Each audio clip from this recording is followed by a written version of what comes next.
Makan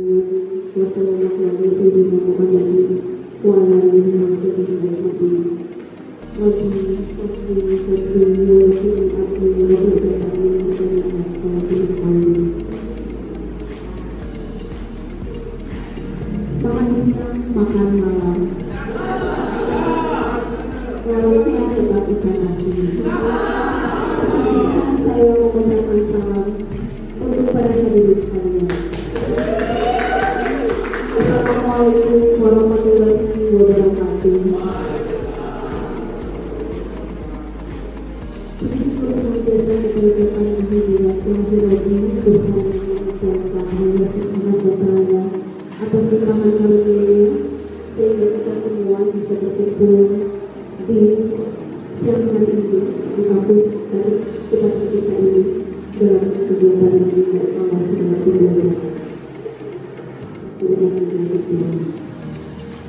Yang saya hormati Kepala Sekolah Sekretaris Kebangunan Cimahi KKPD Islam Muryadi, yang saya hormati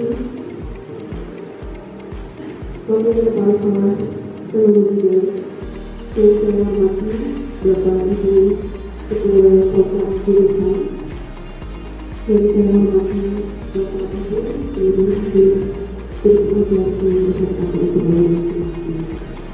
Izinkan hari ini saya berbicara akan mengantarkan atau memberikan acara pada kegiatan hari ini adalah terkait dengan universiti yang disampaikan oleh Bapak Ibu.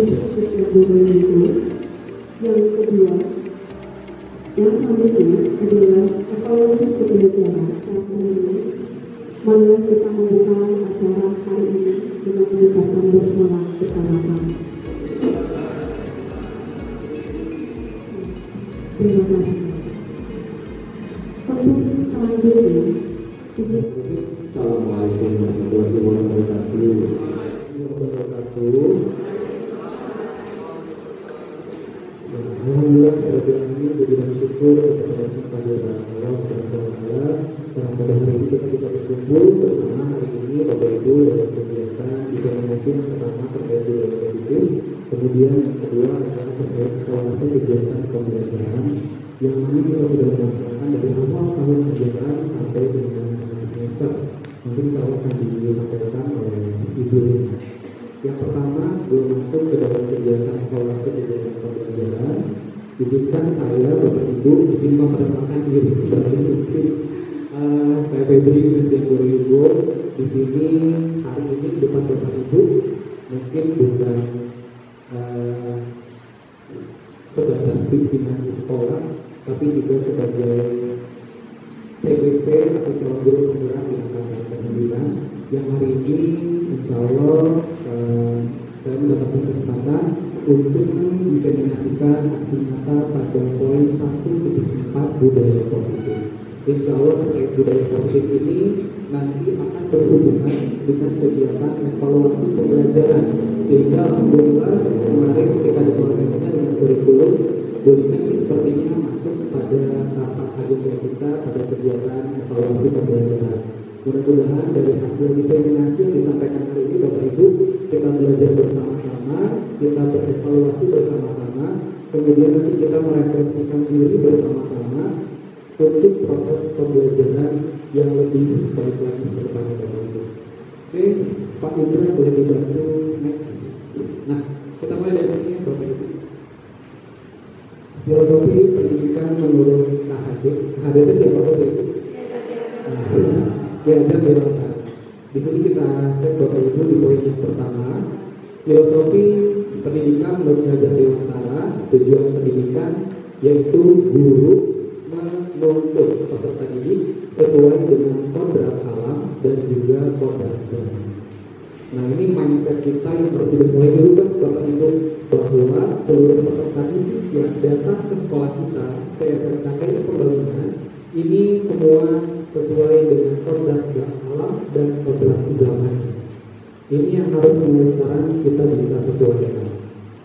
Kemudian pendidik ibaratkan seperti petani, siswa seperti benih dan sekolah itu seperti tanah. Ini apa yang artinya Bapak Ibu? Kita ini seperti petani kehidupan Bapak Ibu guru, bersama saya juga sama kita petani kehidupan. Kita memiliki benih.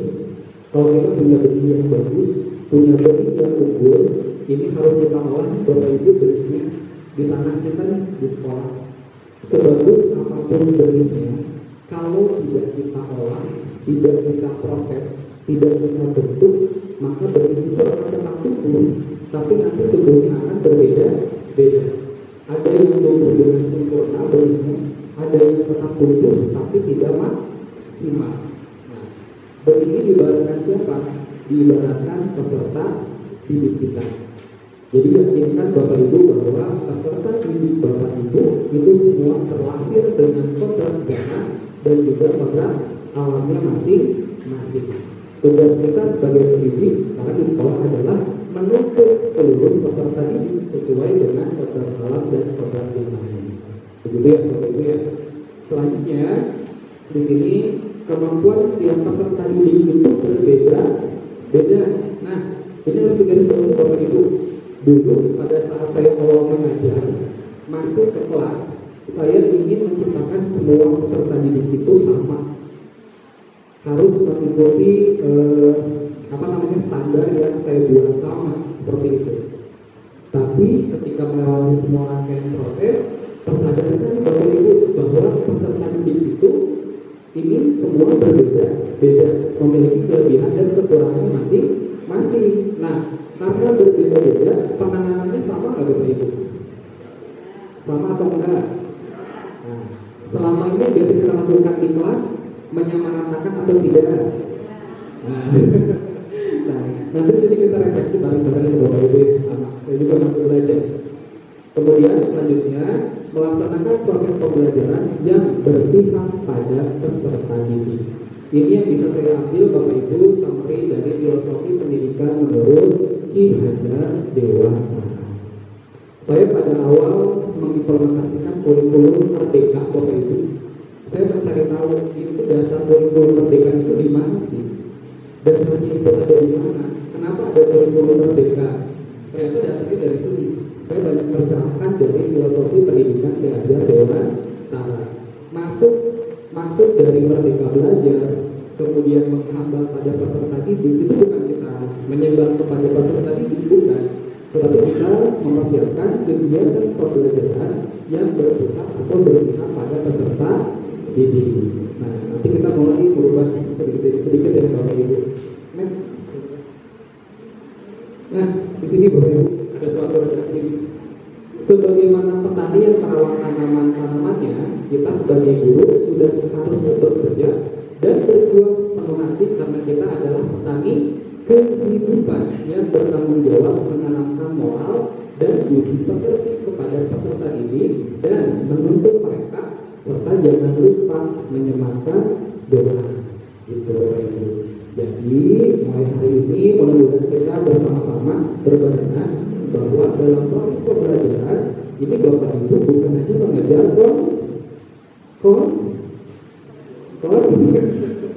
konten Bapak Ibu, jangan hanya mengejar CP-nya, ini harus selesai.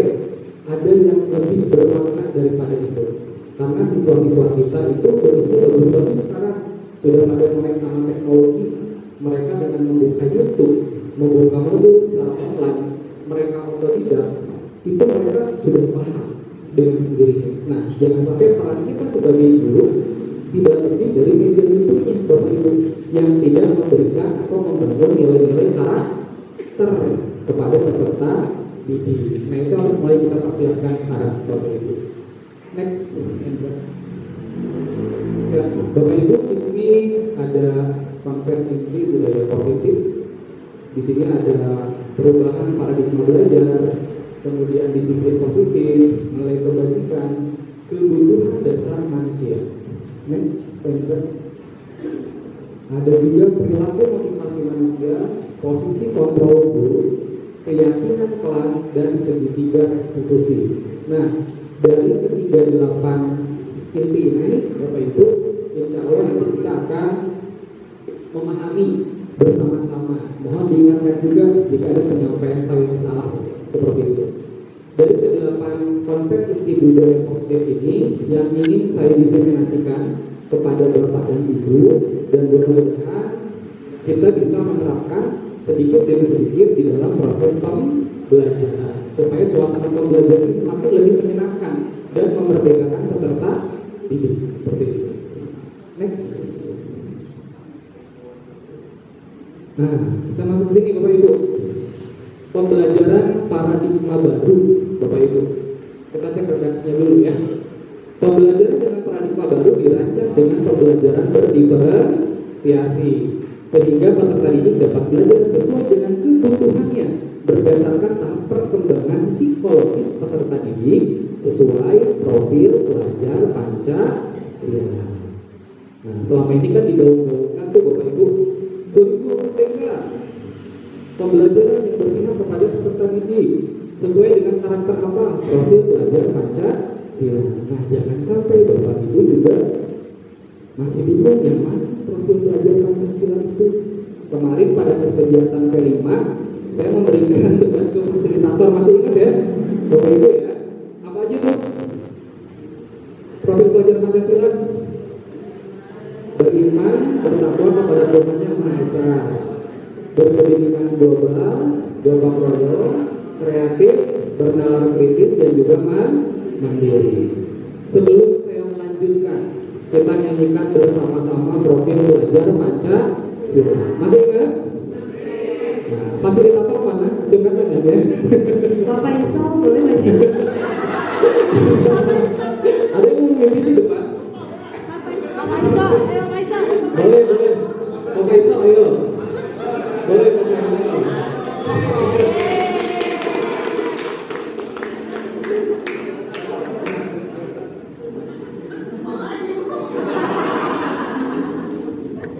Pak Gagan ada Pak Gagan?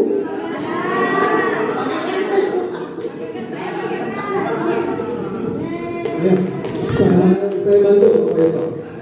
Gagan, Pak Gagan bagian vokalnya nanti. Nah, Pak Gagan, ditemenin Pak Gagan. Ya.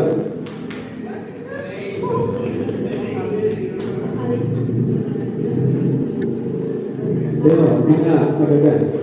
Satu, Pak Gagan dulu ya, nanti setelahnya baru diikuti oleh Bapak Ibu ya.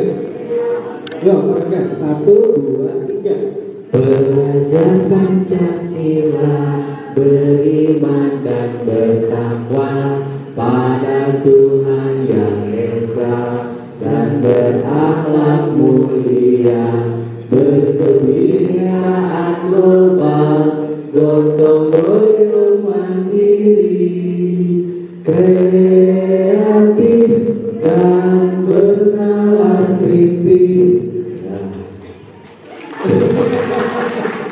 dan bertakwa pada Tuhan Yang Esa, dan berakhlak mulia, berkebinekaan global, gotong royong mandiri, kreatif dan bernalar kritis. Apa kalau itu Bapak Ibu? Gak usah sama gerakannya, nggak apa-apa. Kita bareng-bareng ya. 1, 2, 3. Belajar Pancasila, beriman dan bertakwa pada Tuhan Yang Esa, dan berakhlak mulia, berkebinekaan global, gotong royong mandiri, kreatif dan bernalar kritis. Nah, tepuk tangan untuk Bapak Ibu. Nah, itu Bapak Ibu kalau dihafalkan susah ya. Kalau dibuat sebuah nada insya Allah cepat ingatnya. Jadi jangan sampai nanti harus sesuai dengan target profil belajar Pancasila. Apa Bapak Ibu bisa? Apa lagi? Nah, kalau dibuat seperti ini insya Allah kita bisa cepat ingat. Nah, makanya kemarin di kegiatan kelima saya minta fasilitator untuk menyampaikan terkait tema tersebut. Beriman dan bertakwa pada Tuhan Yang Maha Esa dan Maha Mulia, berkebinekaan global, gotong royong, mandiri, kreatif dan bernalar kritis. Nah, ini Bapak Ibu, ini menjadi pegangan kita, Bapak dan Ibu semua, ketika di kelas, bahwa pembelajaran di sini perkembangan psikologis peserta didik sesuai profil pelajar Pancasila. seperti itu. Next. Nah, ini Bapak Ibu, sekarang kita masuk di misconception dalam kontrol. Ini ada beberapa ini diluruskan Bapak Ibu selama ini dalam proses pembelajaran. Yang pertama, selama ini guru itu mengontrol murid. Betul atau tidak? Merasakan Bapak Ibu seperti itu? Semua penguatan positif, efektif, dan bermanfaat. Kita berpemahamannya seperti itu bahwa seluruh penguatan yang kita berikan kepada peserta didik itu sifatnya positif dan sifatnya memberikan manfaat. Padahal belum tentu kita dilihat dari sisi peserta didik, karena kita poinnya selama ini dari pendidik, belum melihat dari peserta didiknya. Selanjutnya, kritik dan membuat merasa bersalah mampu menguatkan karakter. Nah, ini dia. Terkadang emosional kita ketika proses pembelajaran di kelas kan naik turun ya, Bapak Ibu, banyak hal yang tidak terduga selama proses pembelajaran. Ketika kita menyampaikan kritik, kemudian membuat rasa bersalah kepada peserta didik, itu pun nanti akan berhubungan dengan karakter dari peserta didiknya.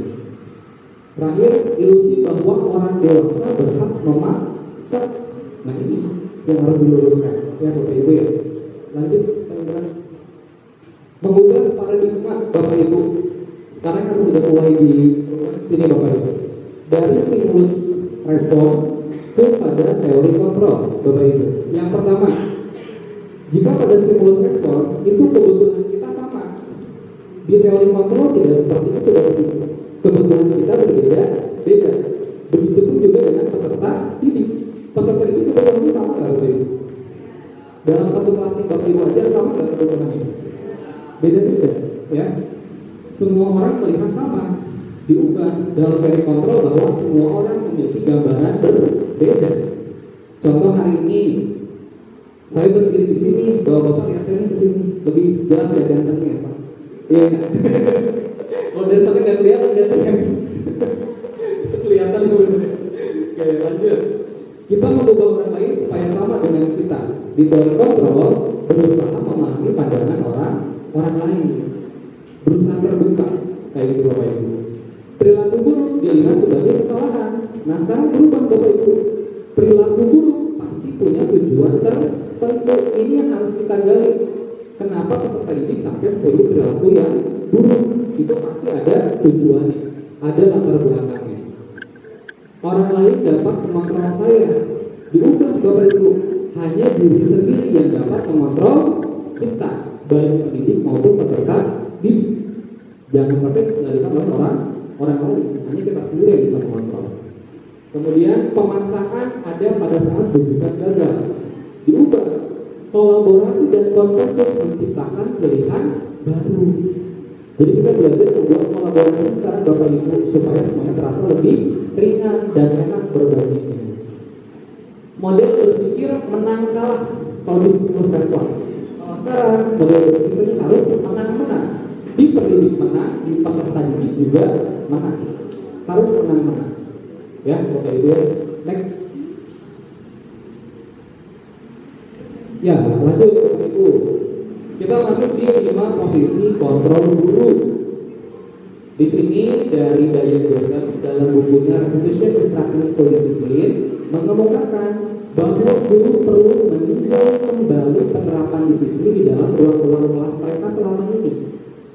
Apakah sudah efektif? Yang pertama, apakah berpusat pada peserta didik?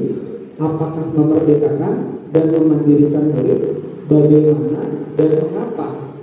Nah, dari sini William Glasser nih Bapak Ibu menyimpulkan ada 5 posisi kontrol yang ditetapkan oleh seorang guru, orang tua ataupun atasan dalam melakukan kontrol. Nah, ini menarik Bapak Ibu. Ketika saya mempelajari materi ini, saya merefleksi ketika saya mengajar pertama kali. Saya itu ada di posisi kontrol yang mana, bahkan jangankan baru pertama mengajar, bertahun-tahun setelah mengajar itu terasa saya itu ada di kontrol yang mana.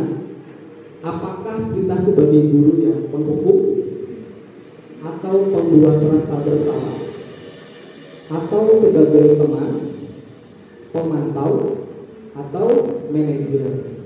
Nah, nanti hari ini di sini kita refleksi bareng-bareng ya, Bapak Ibu ya. Kita ada di posisi kontrol yang mana nanti. Contoh posisi kontrol, Bapak Ibu. Yang pertama, pembungkuk.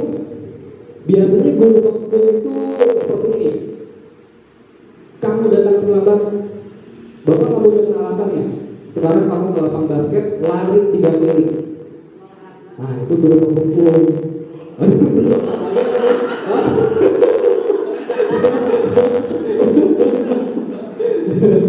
Nah, itu guru pembungkuk, Bapak Ibu ya. Itu yang memberikan hukuman itu berarti guru pembungkuk. Ada lagi guru pembuat rasa bersalah, Bapak Ibu. Biasanya seperti ini. Dia berbicara dengan nada yang lebih lemah lembut. Kalau membuat rasa bersalah. Sudah berapa kali kamu terlambat? Apakah kamu tidak kasihan sama ibu? Nanti ibu ditegur kepala sekolah karena tidak bisa membina kamu. Cik atau karunya kak bapak, cik atau karunya kak ibu. Adanya gitu loh. Ini ada di posisi pembuat rasa bersalah, Bapak Ibu. Gitu, ya. Next, teman. Kalau teman, ini kita masuk ke dunianya peserta didiknya, Bapak Ibu. Ayo anak ikuti aturan sekolah. Lain kali tidak boleh seperti itu lagi ya. Menyampaikannya lebih lebih friendly kalau teman, gitu. Jadi keterima sama anaknya lebih enak, biasanya seperti itu. Selanjutnya pemantau. Kalau pemantau itu menyampaikannya dengan bahasa yang resmi, formal, kemudian berpatokan sama aturan-aturan tertentu. Misalnya seperti ini, kamu lagi datang terlambat. Kamu tahu kan masuk sekolah pukul berapa? Oh iya Pak, pukul berapa? Pukul 7. Kalau datang terlambat, maka gerbang itu akan dikunci. Jadi berpatokan sama aturan-aturan tertentu. Gitu. Nah itu pemantau. Gitu. Apa aja Bapak Ibu tadi yang pertama? Pembungkuk. Kedua, pembuat rasa bersalah. Ketiga, teman. Keempat, pemantau. Selanjutnya, manajer yang terakhir. Nah, kalau manajer itu dia akan memanage segala sesuatu dari kesalahan yang ada. Contoh, apakah kamu tahu kesalahan kamu hari ini? Bagaimana kira-kira kamu akan memperbaikinya? Dikasih masukan kepada peserta didik supaya peserta didik bisa menginfluence dirinya sendiri, memanage dirinya sendiri dari kesalahan yang dilakukan. Itu posisi manajer. Nah, dari yang saya sampaikan tadi Bapak Ibu, dari 5 posisi kontrol, sekarang saya lempar kepada Bapak Ibu. Yang paling ideal posisi yang mana?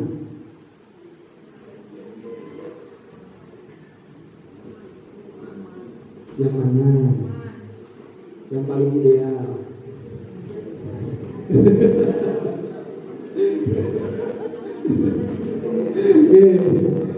Kalau kita berbicara masalah ideal, tentunya saya tadi ngejelasin di sini di depan, melihat reaksi Bapak Ibu, saya kan ketawa, ada yang senyum-senyum sendiri. Oh saya di sini, saya di sini ternyata gitu. Saya juga sama gitu Bapak Ibu. Ketika mempelajari materi itu, kayaknya gila selama ini tuh mengajar gitu. Ya Pak, oh semua. Nah, seperti Bapak Ibu ya. Oke, lanjut Pak Indra. Nah, sekarang kita lihat dari video dulu. Nanti kita belajar simpulkan lagi bareng-bareng Bapak Ibu ya. Mantap. Tepuk 4. Tepuk 2 kali.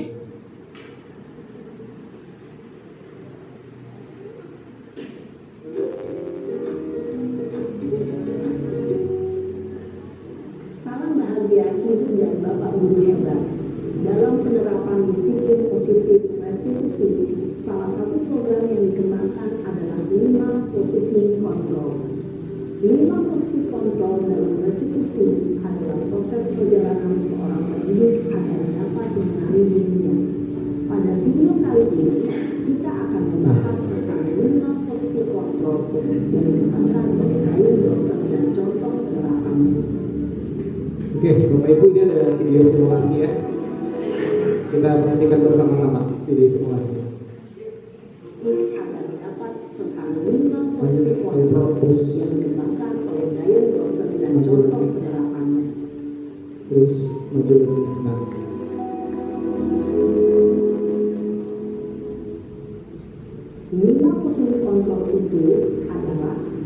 Satu, posisi penghukum. Dua, posisi pembuat asal bersalah. Posisi pemantau yang memahami minimal teknologi di sekolah dan melihat bagaimana kemampuan.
Maaf Bu, maaf sekali. Ya sudah, lain kali jangan bikin ibu susah lagi ya nak ya. Ibu tidak akan kuat lagi kalau kamu begini terus. Bisa jantungan kalau ibu. Maaf ya Bu, maaf sekali. Posisi pembuat rasa bersalah. Posisi teman sekarang. Baik ya.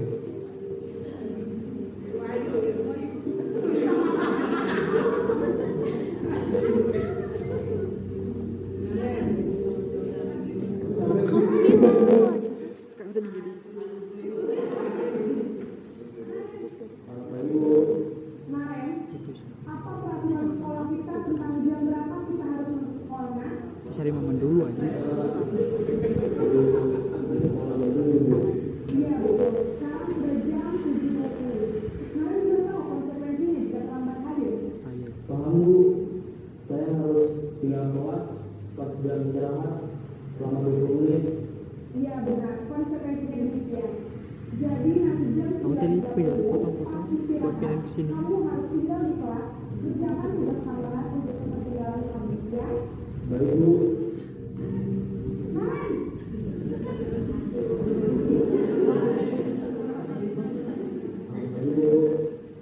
Selamat pagi Naren. Udah sama kamu. Sekarang kamu harus kembali ke kelas 9. Baik Bu, terima kasih. Betul. Jadi terima kasih yang tadi Bapak Ibu ya. Pembuat rasa bersalah, penghukum, pemantau sebagai teman ataupun sebagai manajer, semua memiliki kelebihan dan juga kekurangannya masing-masing. Jika kita berbicara masalah ideal dari posisi kontrol, tentunya yang paling ideal adalah posisi sebagai manajer di sana. Sebagai manajer kita bisa menginfluence kepada peserta didik dan juga memanage peserta didik, di mana peserta didik akan kita berikan stimulus di situ bahwa peserta didik bisa mencari pemecahan masalah dari kesalahannya ataupun dari kegagalannya pada peraturan-peraturan yang ada di sekolah seperti itu. Jika kita di dulu kan kita back lagi terus nah di pembuku ini secara singkat padat jelas di hari itu mungkin akan terselesaikan semuanya, tapi di sini nanti peserta didik cenderung akan menyimpan dendam. Di pokok rasa bersalah ini juga sama nih Bapak Ibu, pembuat rasa bersalah ini akan membuat peserta didik semakin gagal terhadap dirinya sendiri, gitu. Dari rasa bersalah yang Bapak Ibu sampaikan, ini peserta didik akan semakin merasa dia akan semakin tertekan, dia akan merasa semakin gagal. Nah, di posisi sebagai teman, ini kita akan masuk ke dunia anak-anak. Kita mau jadi teman bagi peserta didik. Tetapi kelemahannya, adalah peserta didik nantinya akan menggantungkan kepada bapak dan ibu gitu. Selanjutnya pemantau, ini sifatnya resmi, formil. Peserta didik di sini bukan akan takut nantinya, tapi lebih pada rasa takut, sehingga motivasi itu bukan datang dari pribadi dirinya sendiri, tetapi dari orang lain. Gitu. Nah, manajer ini yang bisa menginkludkan seluruh 5 posisi kontrol guru ini. Seperti itu Bapak Ibu ya. Oke, baik, terus di next. Nah, sekarang saya mau share sama Bapak Ibu. Posisi kontrol apakah saya? 1. Kamu tidak akan mendapatkan nilai jika tidak bisa mengerjakan soal ini. Apa posisi kontrolnya Bapak Ibu? Kalau seperti itu. Nomor 1.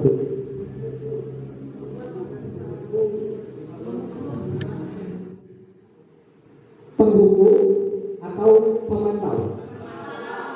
Penghukum atau pemantau? Pemantau ini bagaimana solusinya? Ayo apa? Bagaimana solusinya?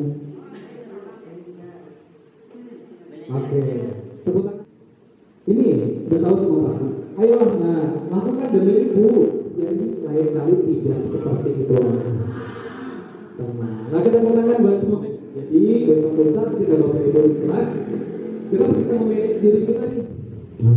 Sekarang tuliskan dengan jujur berada di manakah posisi kontrol Bapak dan Ibu guru. Bapak Ibu jangan tahu, karena kita nanti belajar bareng, kita refleksi juga bareng-bareng. Ada video nggak boleh? Selama pembelajaran di kelas. Pada minggu apa selama ini pada? Setelah melihat video simulasi tadi ada di mana? Boleh lebih dari 1 boleh.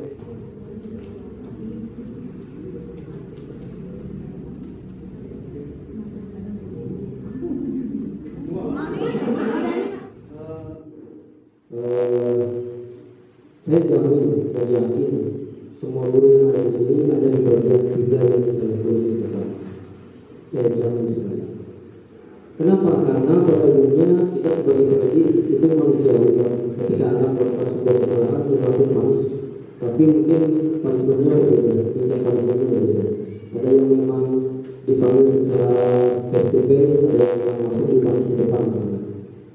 Nah, sebagai pemantau ini pun saya rasakan sebagai guru maupun bapak dan ibu mungkin bisa merasakan kita sebagai guru sekaligus sebagai pemantau buat anak-anak kita selama di pembelajaran maupun di kelas. Dan sebagai teman itu jelas terasa Pak, karena kalau kita idealis sebagai guru saja di dalam kelas itu akan ada batasan yang memang anak-anak tidak terlalu open kepada kita. Sedangkan kita, terutama saya pribadi sebagai wali kelas, diminta untuk mengecek anak dalam arti membina, membimbing, mengarahkan ke yang lebih baik. Tapi kalau misalkan kita tidak terjun ke dunia mereka sebagai teman itu sulit. Jadi otomatis kita harus terjun ke dunia mereka, mendalami apa yang mereka suka dan lain sebagainya, baru kita bisa menjadi teman bagi mereka. Walaupun kita statusnya sebagai guru. Tapi yang perlu dipahami oleh teman-teman sekalian, ini saya pribadi yang mengalami. Walaupun kita sebagai teman, dianggap sebagai teman oleh guru, oleh teman-teman, oleh siswa yang lain, yang saya alami, tetap kita harus menjaga mana batasan kita sebagai guru, mana batasan kita sebagai siswa. Jadi jangan sampai siswa beranggapan bahwa kita sebagai teman, akhirnya tindakan siswa terhadap kita melebihi batasan atau koridor sebagai pendidik dan peserta didik. Nah, itu yang perlu kita pahami dulu. Gitu saja. Ada apa selama ini ada? Setelah melihat video simulasi tadi ada di mana? Boleh lebih dari 1 boleh? Iya. Jadi di suatu keadaan itu saya bisa sebagai teman, bisa sebagai penghukum, bisa sebagai manajer, pemantau dan sebagainya. Ini tergantung pada kondisinya Pak. Gitu. Terutama kebetulan saya merangkapkan 2 guru mata pelajaran dengan BK. Jadi kalau untuk di BK itu kalau misalnya pertama adalah teman, lalu berikutnya adalah mungkin untuk beberapa siswa itu menimbulkan rasa bersalah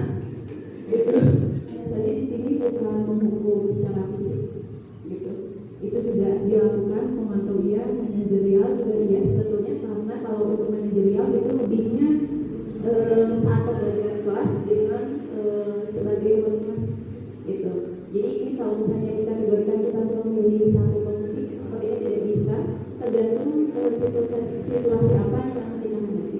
Itu seperti itu. Terima kasih Bunda. Apa yang dirasakan oleh Bapak Ibu semua ketika di kelas itu kan bisa memposisikan diri sebagai manajer saja, ataupun sebagai teman secara terus-menerus, atau sebagai penghubung terus-menerus, semua memang sesuai dengan situasi dan juga kondisi yang mana Bapak Ibu bisa kondisikan. Dan sebagian kuliah itu betul nih, kemarin ada suatu permasalahan dan saya melihat apa yang sudah dikerjakan sama tim BK kemarin ya, permasalahan kemarin yang ya.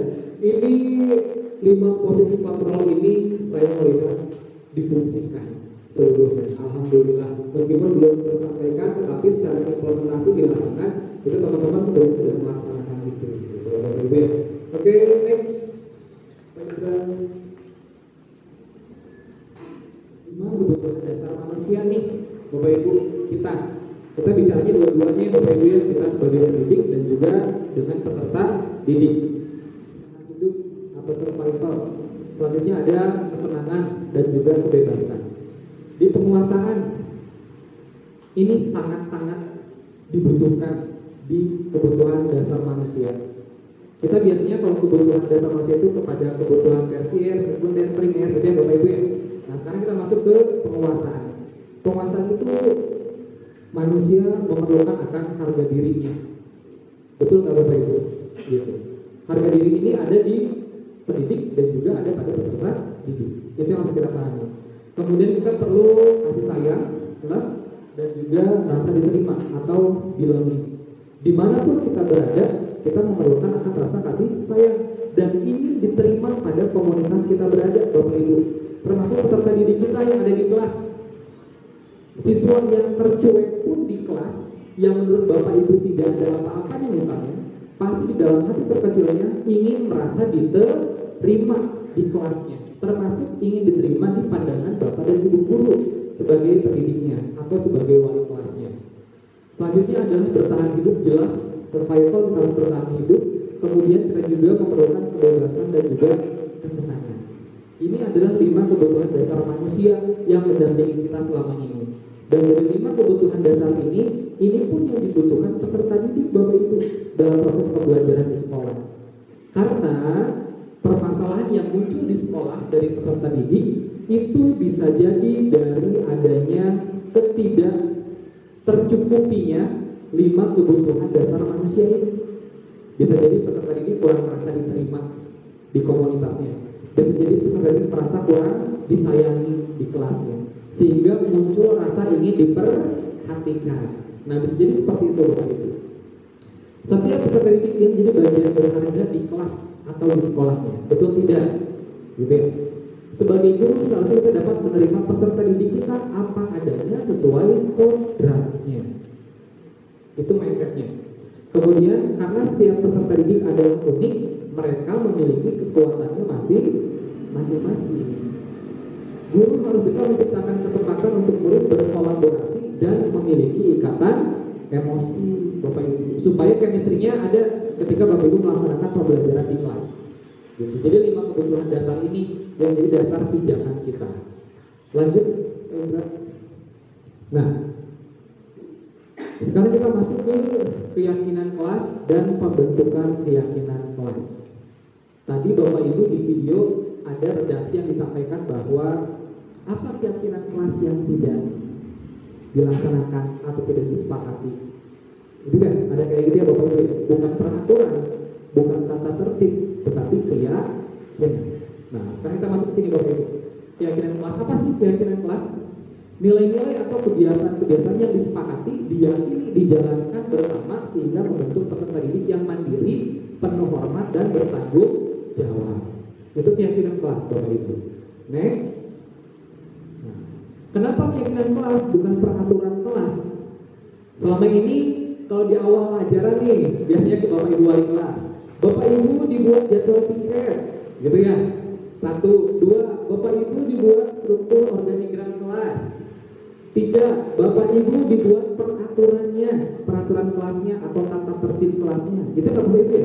Kalau di awal tahun. Nah, sekarang kalau di awal bukan peraturan kelas, tapi keyakinan kelas. Simulasinya seperti ini. Mengapa ada peraturan kita harus memakai helm saat berkendara roda 2? Mengapa kita harus memakai masker saat berkerumun pada saat pandemi misalnya kemarin?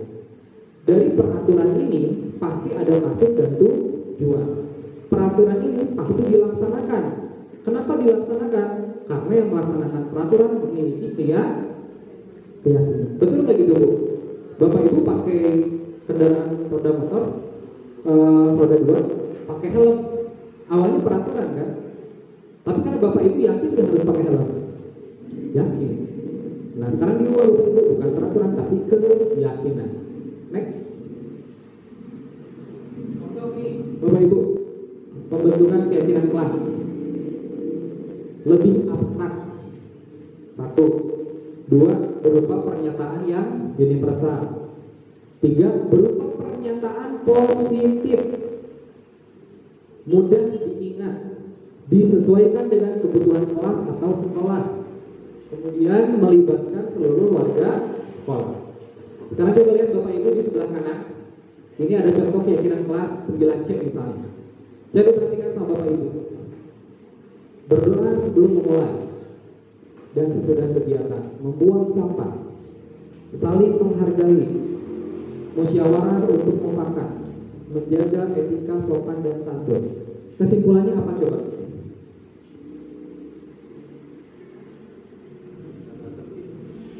Tata tertib ya. Keyakinan kelas 9C. Apa dari sini kesimpulannya Bapak Ibu?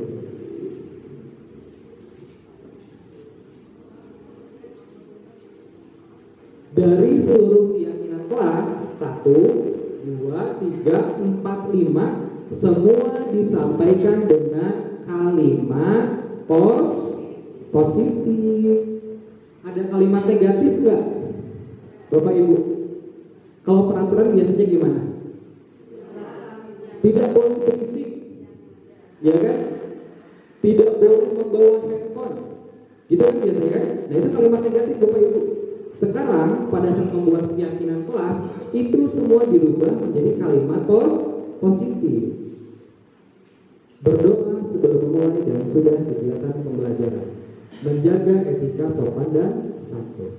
Ya Bapak Ibu, ini kalimat positif semuanya. Kalimat positif. Tidak ada kalimat negatif. Ya, oke. Next. Nah, sekarang saya mau ke Bapak Ibu lagi.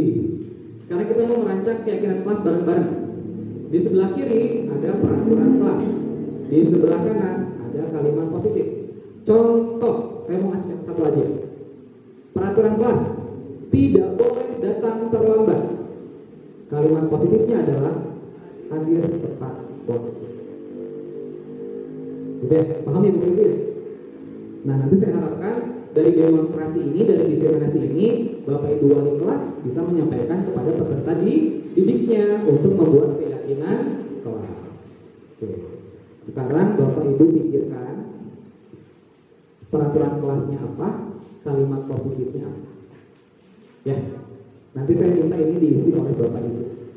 Kita kasih waktu beberapa menit, maka Bapak Ibu pikirkan peraturannya apa, kalimat positifnya apa.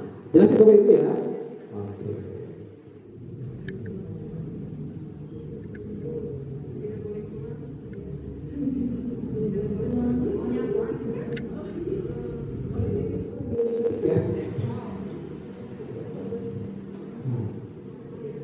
Siapa yang mau semuanya?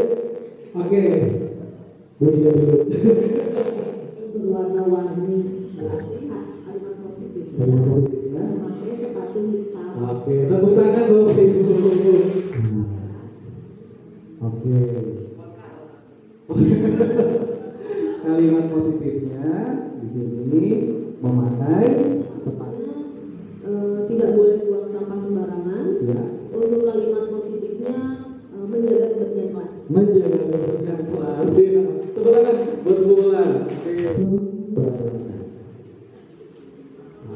Kalimat positifnya menjaga kebersihan kelas. Oke. Satu lagi. Pas. Dua-duanya ini Bu ya, buat pendidik dan peserta didik. Dilarang merokok. Oke, kalimat positifnya. Positifnya, merokok berbahaya untuk kesehatan. Oke.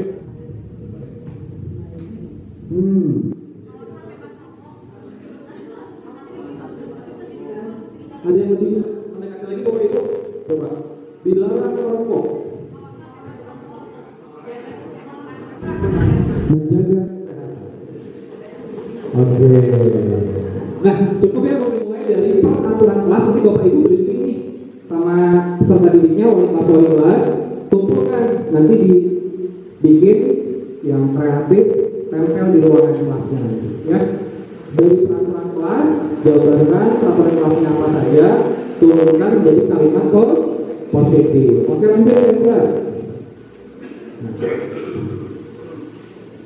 Nah, sekarang yang kalimat positif tadi, Pak Indra, di copy dulu, pindahin ke sini. Oke, nah ini di copy. Oke. Nah, pindah. Sekarang dari kalimat positif, udah beres nih. Dari kalimat positif yang menjadi kesepakatan kelas, gitu kan? Nah, sekarang saya lempar kepada Bapak Ibu. Hadir tepat waktu, nilai keyakinannya apa? Kedisiplinan. Tepuk tangan buat Pak Ibu, malu-malu Pak Indra. Oke, masukin Pak Indra. Kedisiplinan. Itu nilai keyakinannya Bapak Ibu. Kedisiplinan. Kedisiplinan. Nah, kedisiplinan ini masuk ke poin 1 dan 2 Bapak Ibu ya. Ini sama-sama kedisiplinan. Sekarang menjaga kebersihan kelas. Apa?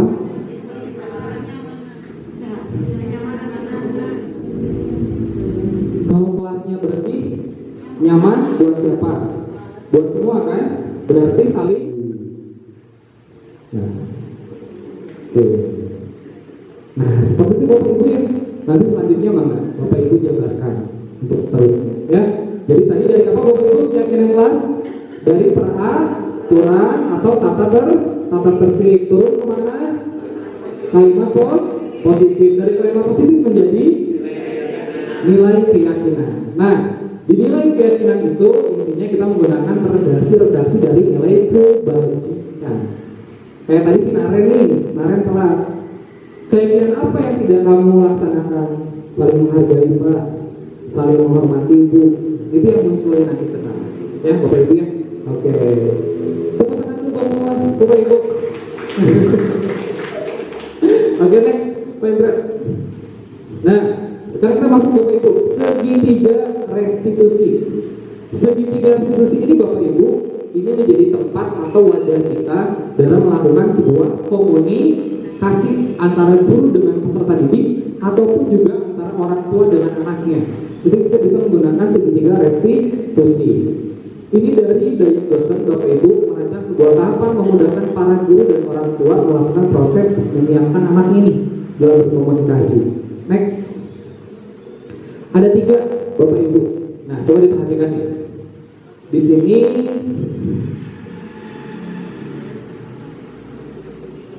ada menstabilkan identitas, ada validasi tindakan yang salah, dan ada juga menanyakan keyakinan. Nah, nanti Bapak Ibu guru atau Bapak Ibu wali kelas atau Bapak Ibu BK ketika memanggil peserta didik, implementasikan segitiga restitusinya. Ketika selama ini kita berkomunikasi dengan peserta didik, caranya gimana nih supaya kita bisa berkomunikasi yang baik dengan peserta didik. Nah, ini kita bisa implementasikan segitiga restitusinya. Ya, next slide. Nah, menstabilkan identitas di sini Bapak Ibu.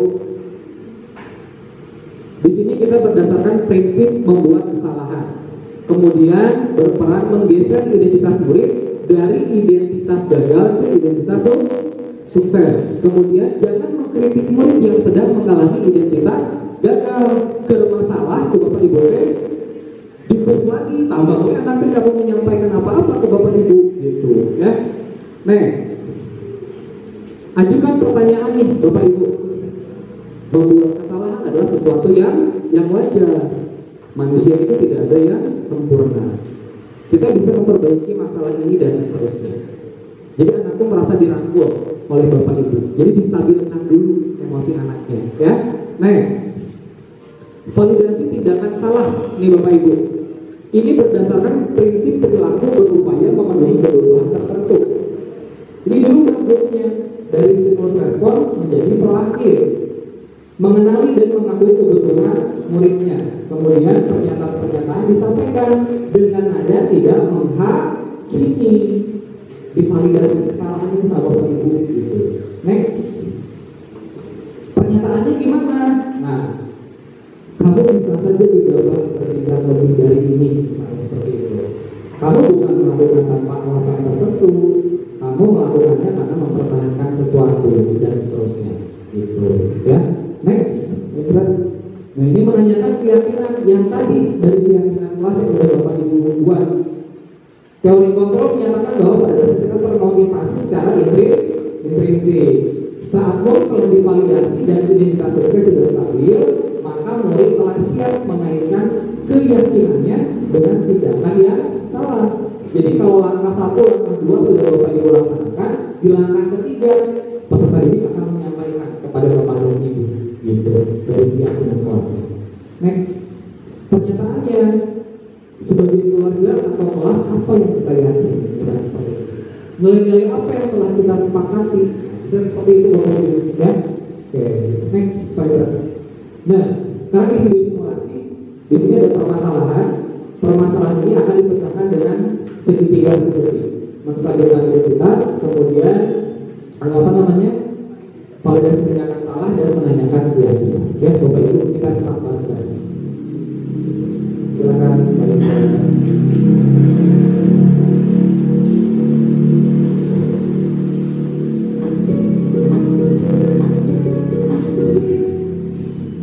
Salam dan bahagia untuk dan Bapak Guru hebat pada video kali ini yang diterapkan. Ya, kita mulai.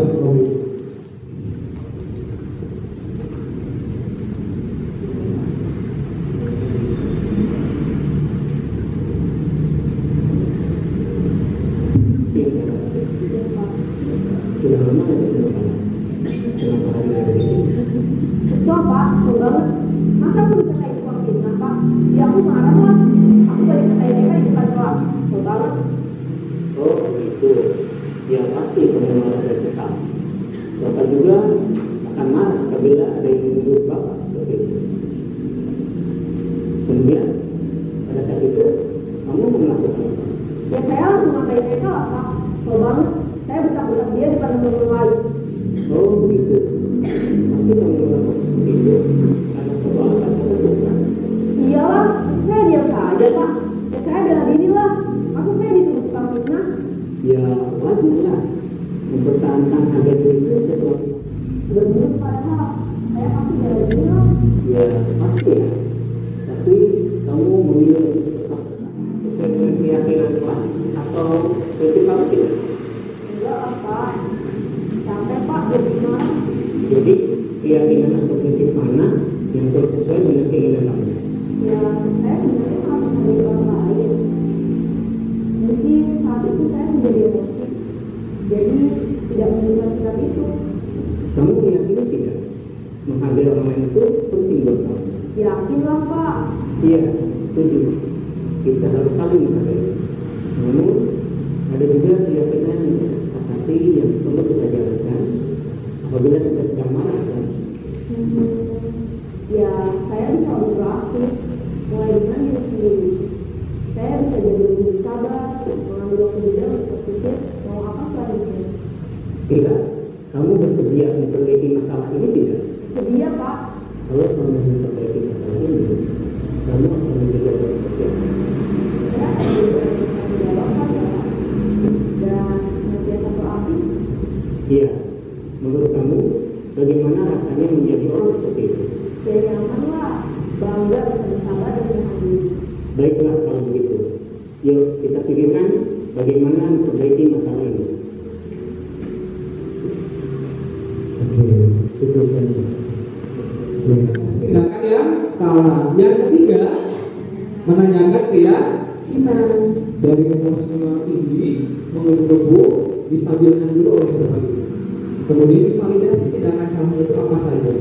Kemudian korelasikan dengan keyakinan kelasnya. Kita cek dulu, SD dulu. Kalau udah cerita tepuk 1, tepuk ini. Tepuk 2, tepuk 3, tepuk 4, tepuk 5. Jelas? Oke, betul-betul bareng-bareng ya.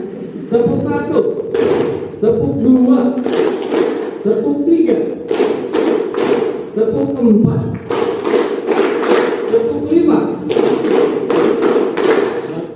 tepuk 2, tepuk 3, tepuk 4, tepuk 5, tepuk 5 2 kali. Bisa seperti itu ya.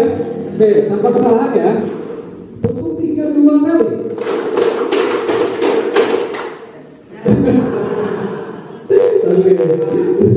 Sekali lagi.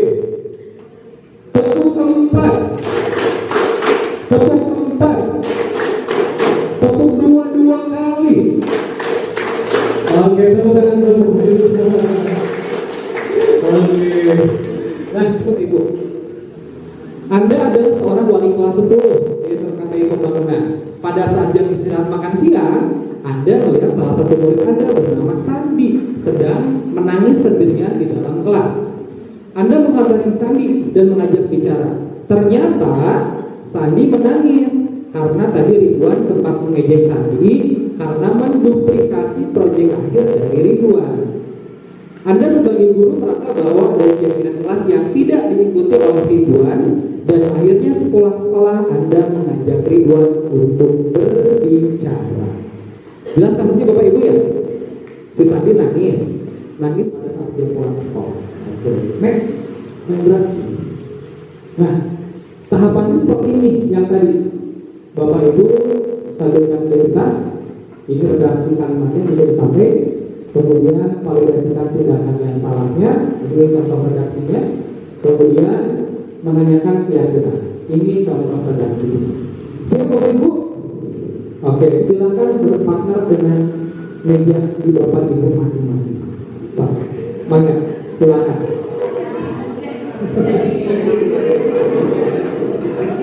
Yo, silakan.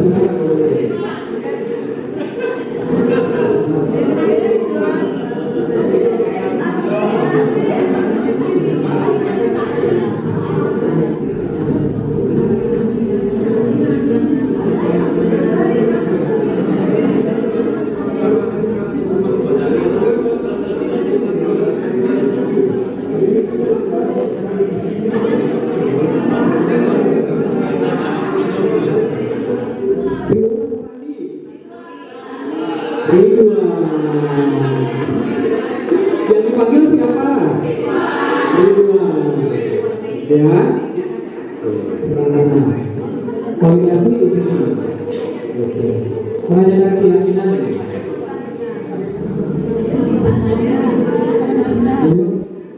Ada?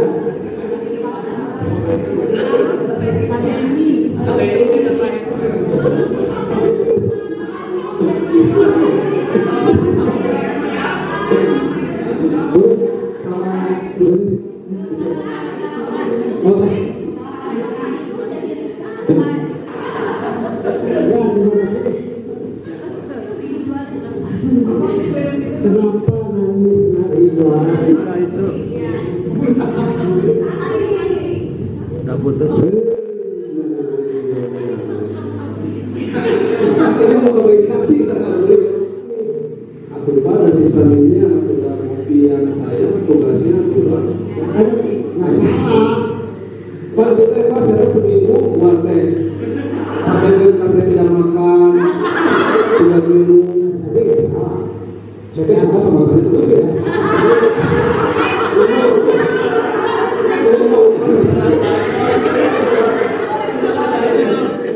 bukan manusia sebut ya. Tapi kamu kan tahu alasannya kenapa kamu berangkat. Iya.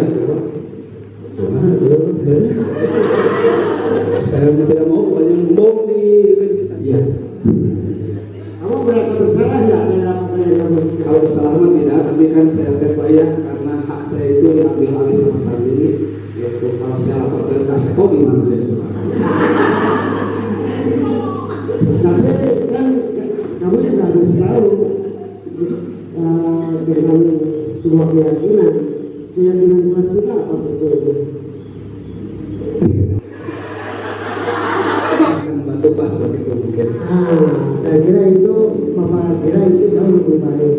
Kamu lakukan Sandi karena jadi dia sudah tidak melakukan pencopetan lagi.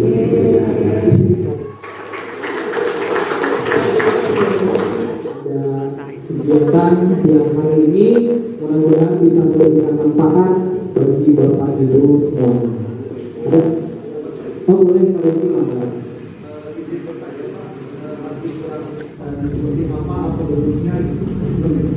Oke, di take dulu. Next. Terus next.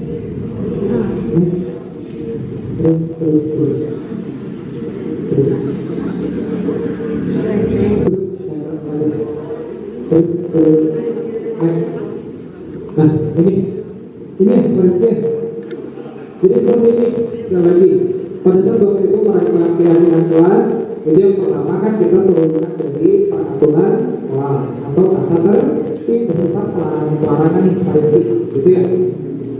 Tidak boleh datang terlambat, tidak boleh merokok tadi, tidak boleh buang sampah sembarangan. Ini jelas Bapak Ibu ya di sini ya. Nah, dari peraturan kelas ini diturunkan nih kalau Bapak Ibu menjadi kalimat yang positif. Kalimat positif itu berarti tidak ada kalimat-kalimat negatif dalam penyusunan ini. Tidak boleh datang terlambat itu menjadi hadir tepat waktu. Itu kalimat positif. Jelas ya Bapak Ibu ya. Harus jelas ya maksudnya. Oke, next paragraph. Nah, dari kalimat positif ini turun menjadi nilai keyakinan. Yang mana sih Pak nilai keyakinan itu? Nilai keyakinan itu berisi nilai-nilai kebajikan. Nilai kebajikan itu berarti saling menghargai, saling menghormati, berpegang rasa kedisiplinan, saling hormat menghormati. Nah dari sana tuh berarti nilai keyakinan itu. Jadi nilai kebajikan. Contoh, hadir tepat waktu, memakai sepatu berwarna hitam. Berarti nilai kebajikan itu adalah kedisiplinan. Menjaga kebersihan kelas berarti apa nilai kebajikan yang harus diyakini? Yaitu saling menghargai. Dengan saling menghargai peserta ini tidak akan membuang sampah sembarangan. Peserta ini akan menjaga kebersihan kelas. Jadi harus dijelas ya. Nah itu mungkin Bapak Ibu yang bisa disampaikan karena kita masih ada beberapa agenda hari ini. Terima kasih kepada Bapak Ibu yang sudah hadir dalam forum diseminasi siang hari ini. Alhamdulillah, mudah-mudahan Bapak Ibu juga bisa menyampaikan nantinya atau bisa mengimplementasikan pada kelas Bapak dan Ibu masing-masing. Mohon doa dari Bapak dan Ibu supaya kegiatan bimbingan guru penggerak dari saya dan juga ada Bu Ros di sini angkatan 8 semuanya berjalan dengan lancar dan selesai tepat pada waktu. Terima kasih. Wassalamualaikum warahmatullahi wabarakatuh. Kita bisa lebih membudayakan lagi budaya positif di sekolah kita semuanya dengan bermanfaat dan sebagainya. Baik,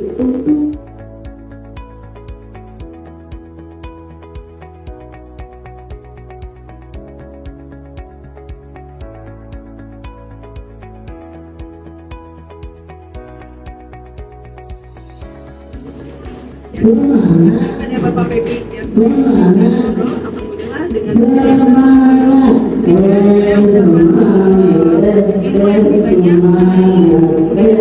alhamdulillah